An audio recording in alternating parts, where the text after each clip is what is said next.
Рассвет над полями в окно, смотрит солнце.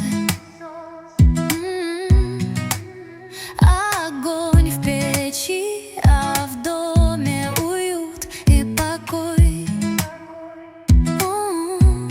А в сердце свобода, и дышится вольно. Здесь счастье найдется, здесь край мой родной. Деревня моя, нет милее тебя. Родной мой дом, где за окном просторы, свежий ветер. Березы шепчут у реки. Здесь душа моя счастливее всех на свете. Друзья, всем привет! У нас сегодня 1 июня, наконец-то наступило лето. Прекрасная погода. Мне уже доделали финишный пол, осталось доделать кое-какие нюансы.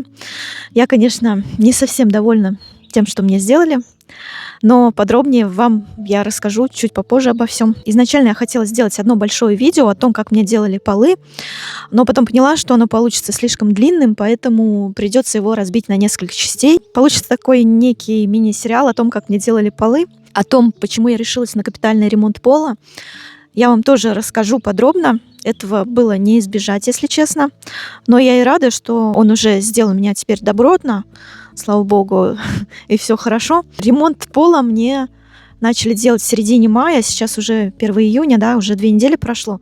Вернемся 2 недели назад, когда я только начинала ремонт. Вот здесь на кухне у меня стоит печь, которую нужно сносить перед тем, как начинать ремонт пола. Напомню, да, что раньше этой печью я отапливала дом. Она была подключена к... Вот эта труба была подключена к отопительной системе в моем доме. Внутри этой печи вмонтирован котел металлический, в котором была вода. Этот котел, значит, прогнил. И он начал уже течь. И, как видите, вот эта течь, она вся вытекала наружу. Все стало сыпаться с нее, с этой печи. К тому же у нее аварийный дымоход. Там вот, когда он выходит. В первую зиму, когда я отапливала дом этой печью, я приглашала печника, который проверял дымоход. Так вот, он заметил в дымоходе щели, из которых сочился дым под крышей. То есть это было аварийно опасно. Он ее как-то там шпаклевал, но все равно он сказал, что нужно дымоход переделывать. Но, собственно, переделывать мне здесь уже нечего, если честно. Без котла эта печь греет только частично. Вот внизу, где котел, она не греет, греет только вот эта верхняя часть. И, в общем, это нужно все было бы переделывать. И смысла, в общем, в этой печи я сейчас уже не вижу. Тем более, что у меня в доме стоит настоящая русская печь. И куда мне 2 печи в доме, собственно, это, по-моему, уже слишком. Ну, возможно, когда-то я на кухне тоже поставлю какую-нибудь маленькую буржуйку, но это будет когда-то. А сейчас мне просто нужно освободить место для капитального ремонта пола. Эта печь, собственно, здесь очень сильно мешает этому. Друзья, в суете перед ремонтом я совершенно забыла записать видео о том, как у меня выглядит пол на кухне, в каком он состоянии.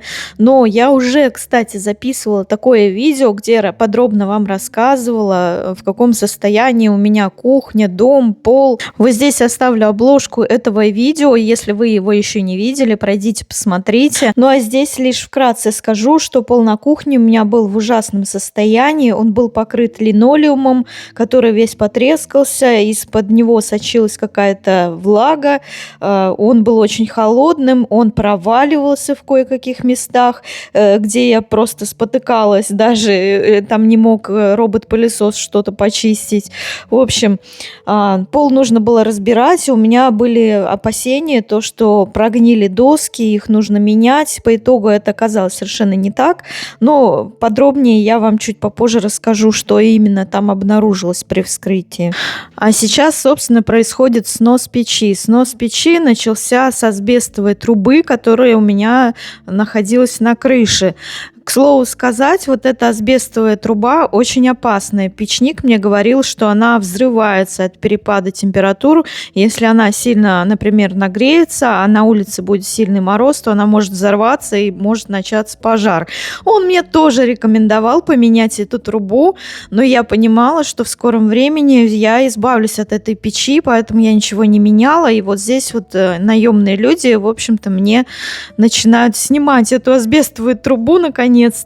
Если честно, я уже так долго ждала этого момента, когда мне наконец-то разберут эту печь, и наконец-то место на кухне освободится, и наконец-то я смогу сделать капитальный ремонт пола. Поэтому в этот момент я испытывала невероятное облегчение, когда трубу наконец-то вот эту страшную сняли у меня с крыши. Вот посмотрите, какая она огромная. Кроме того, рабочие, которые сняли ее, они мне рассказали, что она у основания уже треснула, представляете? То есть она уже вот-вот могла взорваться. Слава богу, этой печью я не пользовалась уже 2 года. После первой зимы отопительной я поставила газовый котел, и эта печь просто стояла у меня в доме, просто занимала место и просто ждала своего часа. Когда же у меня появятся деньги на капитальный ремонт пола, тогда же я, собственно, собиралась ее и сносить. Вот здесь начинается снос. Снос печи мне обошелся в 6 тысяч рублей. Предвосхищаю, что сейчас в комментариях обязательно кто-то напишет: Наташа, да ты сама могла разобрать эту печь, что там такого, там ничего сложного. Но на минуточку, чтобы снять асбестовую трубу с крыши, как вы видите, потребовалось 3 мужчин. Я бы точно сама этого не смогла бы сделать. Ну и кроме того, при сносе печи было очень много пыли, грязи. Я даже не находясь в этот момент на кухне, вот я стояла, только снимала вначале это все, и потом я ушла, и потом убирали всю пыль и все кирпичи с кухни без меня. Я даже в этот момент, после того, как зашла в кухню, я потом надышалась этой пыли и кашляла, ходила 3 дня. Рабочие потом даже маски надевали. Вот здесь вначале они без масок работают, но это было опрометчиво, конечно. В общем-то, посмотрите, в каком состоянии находилась моя кухня после того, как снесли эту злосчастную печь. Даже при всем, что кирпичи уже здесь вынесли, котел сняли, видите, мне пришлось еще много убираться. Кроме того, вот здесь вот, видите, осталась в потолке дыра от дымохода. Потолок и крышу мне, конечно же, потом залатали. Сама бы я точно не смогла бы этого всего сделать. А вот здесь, кстати, я показываю, как прогорела стекловата возле дымохода. Он был дырявым, и она вполне могла загореться. Она уже здесь тлела, понимаете? У меня чуть в доме не случился пожар. Слава богу, я сломала эту печь, друзья. И вообще, слава богу, что я вовремя перестала ее топить. Ну а уже потом сняли линолеум и начали разбирать пол. Пол, как видите, был весь влажный, особенно в том месте, где заходила вода в дом. Вместо ДСП плит там были положены остатки от старой мебели, от старых шкафов, кроватей. Видимо, предыдущим хозяевам не хватило денег на ДСП плиты, и они положили туда все, что вот нашли по углам, по сусекам, как говорится. Видите, в каком состоянии пол. Вот здесь вот, кстати, возле стиральной машинки он у меня проваливался, как раз тут все прогнило, как видите. Вот видите, ужасно это все выглядит. Я не знаю, как я жила все эти 3 года с этим полом, но я понимала, что на это потребуется уйма денег, поэтому я немножко терпела то, что не могу сделать косметический ремонт, и ждала, когда же у меня появится возможность сделать капитальный ремонт. Вот это, кстати, по-моему, остатки от кровати. Это днище кровати, друзья, у меня на полу лежала, представляете? Ну и под вот этими условными ДСП-плитами лежал один слой утеплителя, который начал гнить, и, собственно, прогнивали вот эти условные плиты, да, и вода даже сочилась из-под треснувшего линолеума.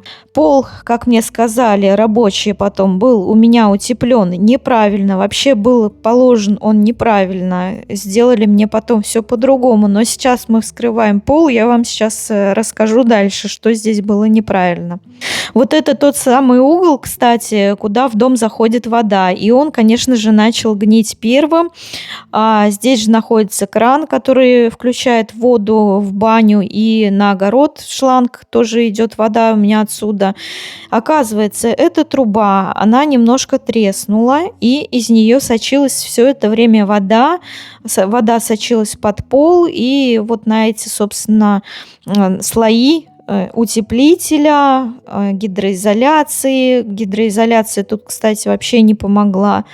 Плиты из-за этого начали гнить, ну и так далее. Однако хорошая новость в том, что под слоем утеплителя у меня лежали хорошие половые доски. Они были практически новыми, отшлифованными, где-то 5 сантиметров или 7 сантиметров толщина у них, я точно не запомнила. Ну, то есть они были совершенно свежие, не прогнившие, поэтому дополнительно доски для пола мне покупать, слава богу, не пришлось. Их потом положили на этот же пол, но сначала их сняли, чтобы посмотреть, в каком состоянии лаги. Лаги — это такие поперечные бревнышки, которые держат, собственно, пол. Оказалось, что лаги у меня расположены неправильно, то есть они находятся на расстоянии 1,5 метра друг от друга. Из-за этого доски на полу прогибались, и он был недостаточно устойчивым. Поэтому было принято решение положить дополнительные лаги через метр друг от друга. Ну и, собственно, вот так вот оказалась ванна с цементом у меня на полу в кухне. И здесь же специальные такие блоки, на которые ставят лаги. Под эти блоки нужно делать цементную подушку. Вот, в общем-то, рабочие сделали раствор, чтобы поставить шлакоблоки вот на цементную подушку и затем поставить лаги вот на это все дело. Я ни разу не строитель, простите, озвучиваю, как понимаю. Для того, чтобы замесить цементный раствор, мне привезли во двор целую машину песка. Здесь 6 тонн песка высыпали прямо перед моим крыльцом, друзья. Конечно же, не все 6 тонн пошли на цементные подушки, но песок можно заказывать только оптом. Вот эти 6 тонн мне обошлись в 6500 рублей. Кстати, этот песок частично я потом использовала для костровой зоны, о которой я вам расскажу чуть позже. Кстати, о лагах. Все лаги оказались абсолютно целыми, кроме одной, возле которой проходила вот та самая труба, которая сочилась. В общем-то, вот здесь вода заходит в мой дом, и вот здесь по этой трубе текла вода, в общем-то, и капала на лаг. Лаг, как сказали мне рабочие, вполне в хорошем состоянии. Внутри он не гнилой, он сверху только покрылся плесенью, поэтому его обработали антисептиком, немножко укрепили, и все с ним хорошо. Его мне не меняли, слава богу, потому что над ним стоит котел, который я не хотела вообще трогать. То есть котел у меня как стоял, так и стоит. Я его никуда не двигала. Ну и вот так, собственно, выглядят мои лаги под полом теперь. Они расположены теперь через каждый метр друг от друга, обработаны антисептиком, и пол благодаря им стал более устойчивым. А тот кран, который у меня был в углу и который открывал воду в баню, теперь у меня находится под раковиной. Здесь мне сварили новые трубы, все с ним хорошо. Вот, благодаря вот этим лагам, часто расположенным, да, пол у меня теперь более устойчивый. Я уже его испытала, поставила на него стиральную машинку. Машинка не дребезжит, никуда не упрыгивает. Это просто фантастика. Я думала, что такие полы бывают только в городских квартирах. Оказывается, в частных домах, если пол добротно сделать. Вот это, кстати, прогнивший котел, который был вмонтирован в печь, стоящую у меня на кухне. Вот от нее что осталось. Столько кирпичей с этой печи. Частично их положили под лаги, там, где не хватило шлакоблоков, сделали из них столбики. А частично я эти кирпичи использовала для костровой зоны. Костровую зону я разместила у себя перед крыльцом, собственно, как и планировала это сделать. Как была сделана эта костровая зона, я подробно рассказываю у себя ВКонтакте в платной подписке. Для тех подписчиков, которые меня поддерживают не только морально, но и материально, я теперь делаю специальный контент ВКонтакте. Друзья, я безмерно благодарна вам за вашу поддержку и помощь, поэтому для вас я теперь буду делать специальные посты, фотографии. Ну а для тех, кто поддерживает меня морально, ставит лайки, подписывается, пишет комментарии, конечно же, останется контент в открытом доступе. Просто теперь для тех, кто поддерживает меня материально, будет отдельный специальный контент. Кстати, в процессе ремонта я заметила, что начала уставать в 2 раза больше. То есть раньше у меня была нагрузка в садово-огородных работах каких-то, да, а теперь она удвоилась, потому что нужно помогать рабочим, что-то решать, какие-то вопросы туда-сюда, подавать что-то. Все это, конечно же, быстро выматывает, особенно уборка после каждого рабочего дня. Убираться мне теперь приходится каждый день. Благодаря ремонту. Вот, поэтому я стала очень часто уставать и даже забыла, когда уже выезжала за пределы участка. Вот здесь я немного прогулялась на велосипеде до магазина и поняла, что устаю уже на 1 километре.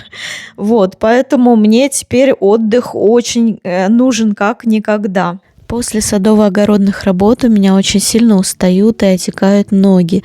Но я для себя нашла вот такое классное решение. Это электрогрелка от российского бренда EcoSapiens. Сейчас я вам ее покажу.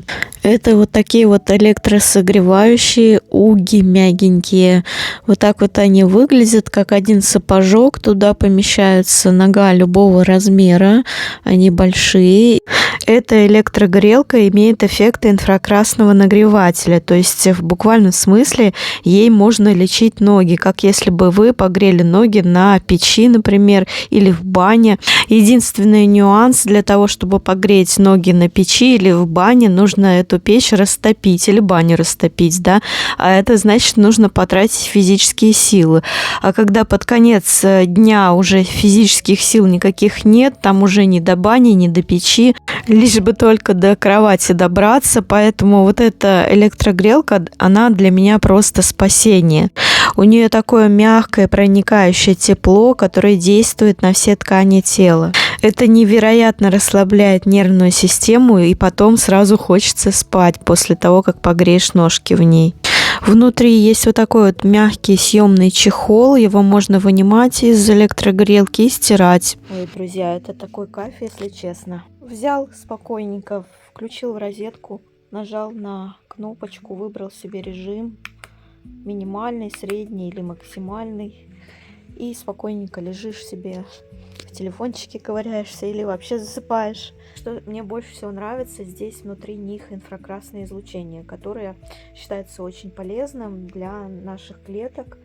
То есть они нагревают не внешние ткани, а внутрь клеток проникает тепло. Это совершенно другой обогрев. Это не так, как если бы вы ноги в воду в горячую опустили, да, здесь прям вот до костей, можно сказать, они прогреваются, и благодаря этому такой происходит эффект расслабления, хочется спать сразу, такое, знаете, убаюкивающее какое-то состояние.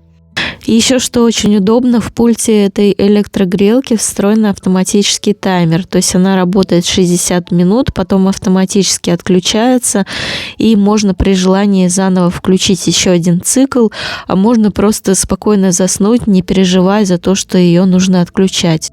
Нагревательные элементы внутри этой электрогрелки находятся по всей длине поверхности сапожка, а это значит, что она энергоэффективна, экономит электричество и абсолютно безопасна. Помимо вот этой электрогрелки, российский бренд EcoSapiens выпускает еще и согревающее одеяло, простыни, пледы, одежду. Это отличное решение для тех, кто ценит комфорт, уют, тепло и, самое главное, пользу для здоровья. Ссылку на эти уги я оставлю под этим видео. Обязательно купите себе такие же, не пожалеете. В общем, история с полами у меня продолжается. Вот здесь мне разобрали уже пол под ванной. Там тоже положили дополнительные лаги. И затем на лаги положили фальшпол. Фальшпол — это такие досочки небольшие, тоненькие, на которые кладется утеплитель. У моего старого пола фальшпола вообще не было, к слову, а утеплитель лежал над основными досками. Это было совершенно неправильно. Но теперь у меня есть фальшпол, и благодаря ему теперь полы будут гораздо теплее. Потом на фальшпол положили вот такую гидроизоляцию или пароизоляцию. Я точно не знаю, как она называется. В общем, на эту пароизоляцию положили 2 слоя утеплителя. Напомню, что на старом полу у меня был только 1 слой утеплителя, и он лежал над основными досками, а это было кардинально неправильно. Он должен лежать под основными половыми досками на фальшполу. Вот, друзья, я сейчас озвучиваю вам это видео и понимаю, что я начинаю разбираться потихоньку в стройке. Хотя я вообще ни разу не строитель, но теперь кое-что буду понимать. Ну и, собственно, на этот утеплитель были положены основные половые доски. Они были обработаны антисептиком дополнительно и сверху положили ДСП. А потом на эти ДСП будут уже укладывать финишный пол мне. Друзья, это видео уже получается слишком длинным, поэтому про финишный пол, про итоговый пол я расскажу вам в следующем видео. К тому же работы все еще продолжаются, его положили мне не до конца, еще возле зоны кухни. Я вот здесь вот буду делать кое-что, потом расскажу вам в следующем видео. А еще мне делают пол в ванной, про него я расскажу тоже в следующем видео. Ну а в завершении этого видео хочу поделиться с вами диалогом, который состоялся между мной и подписчицей в комментариях ВКонтакте. Тут она пишет, что в буквальном смысле сама занималась стройкой, то есть сама ставила лаги, распиливала доски, замешивала бетон и так далее. И тут она пишет, что это, в общем-то, ничего сложного в этом нет. Ну, что я вам хочу сказать, друзья, я, конечно, восхищаюсь такими женщинами, но вот лично сама, я бы не смогла сделать вот такой капитальный ремонт. Дорогие девушки, напишите в комментариях, смогли ли бы вы сделать вот такую вот работу по ремонту, по капитальному ремонту пола, который я здесь показала. Мне интересно будет почитать, потому что вот по своему опыту, глядя, как мне делали пол, там таскали лаги 3 мужиков на минуточку, я понимала, что я вообще как муравей во всем этом. И мне кажется, вот такие комментарии, где женщина все сама, и стройку, и огромные какие-то бревна таскает, мне кажется, это все бравада. Как вы думаете? Все-таки во всем должен быть здравый смысл, свое здоровье нужно беречь, а вот такие серьезные строительные работы нужно доверять профессионалам. Кстати, когда мне доделают весь пол, сделают все работы, я сделаю смету, посчитаю, во сколько мне все это обошлось, и расскажу в следующем видео, друзья, если вам интересно. А также расскажу, какая площадь моей кухни, чтобы понимать весь объем работ. Также там были дополнительные сопутствующие работы, вот, например, водоразводящую трубу мне переделывали и так далее. Ну и о том, что мне не понравилось, что бы я хотела переделать в этом полу. Обо всем об этом подробно я буду рассказывать уже в следующем видео, друзья, когда мне уже все доделают. Ну а на сегодня все. Всех благодарю за внимание. Увидимся с вами в следующем видео. Пока-пока.